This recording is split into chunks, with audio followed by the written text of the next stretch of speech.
Iran इजरायलको युद्धमा America मिसिसकेपछि विश्वमा हाहाकार मचिरहेछ।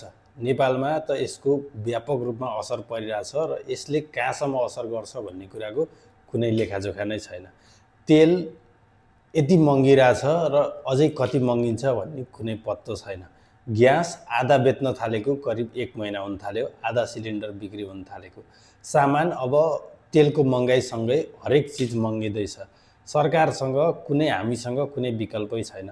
हाम्रो विकल्प मध्यपूर्व हो। मध्यपूर्वको रेमिटान्स, विदेशी रेमिटान्सले चलेको देशमा यसको विकल्प र वैकल्पिक उपायहरू कहीँ कसैले खोज्न सकेको छैन, खोजिएको पनि छैन। यदि मध्यपूर्वमा यो युद्ध चर्किँदै गयो, यो युद्धले यही किसिमको गतिविधि लिँदै गयो भने भोलि बिहानको कन्डिसन के हुन्छ? भोलि बिहान हामीले के गर्ने? रेमिटान्सले धानेको देशमा करिब 18 देखि 20 लाख जति युवाहरू खाडी मुलुकमा भएर त्यही युवाहरूले पठाएको रेमिटान्सबाट चलेको देशमा यो किसिमको कुनै वैकल्पिक उपाय नै नखोजिँदा भोलि बिहानको परिस्थिति के हुने होला भन्ने कुरा कसैले आकलन गर्न सकेको छ? केही छैन। भारतसँगको एउटा नाका छ, भारतसँगबाट आइरहेछ तेलहरू, भारतले दिइरहेछ। अब यताबाट भारतको पनि बन्द भएको छ, भारतको जहाजहरू पनि पास भइरहेको छैनन्।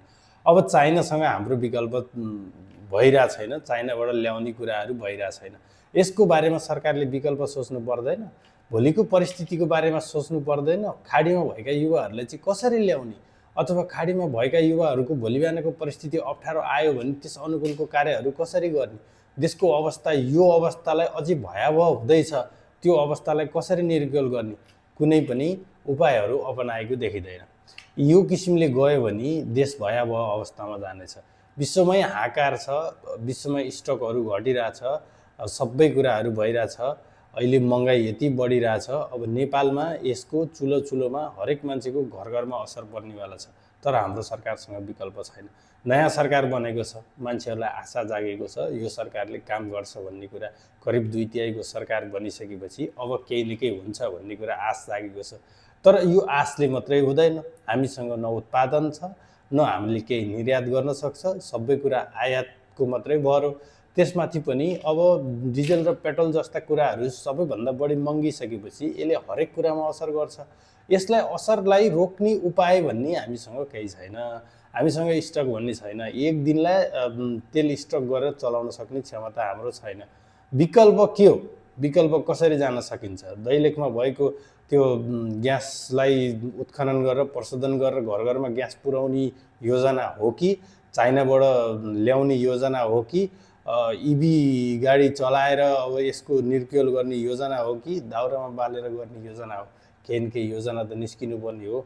युद्ध भन्ने कुरा कति भयावह हुन्छ, के हुन्छ भन्ने कुरा कसैलाई थाहा हुँदैन। युद्ध भनेको बाहिर देखिने जस्तो सामान्य हुँदैन। युद्ध व्यापक रूपमा भयावह र डरलाग्दो हुन्छ। युद्धको कसैलाई कुनै अनुमान पनि हुँदैन। कति लामो समयसम्म जान्छ, कति दिन टिक्छ, कति महिना, कति वर्ष भन्ने केही थाहै हुँदैन। हिजो बिहान रसिया र युक्रेनको युद्ध भइरह्यो, अहिले 4 वर्ष भइसक्यो, युद्ध चलिरहेछ। यहाँको युद्ध कहिलेसम्म चल्छ, कसरी चल्छ केही पत्तो छैन। तर हाम्रो सरकारसँग विकल्प छैन। हामी विकल्पविहीन भएर बसेका छौँ। यो अवस्थामा विकल्प खोज्नु अत्यन्तै आवश्यक छ।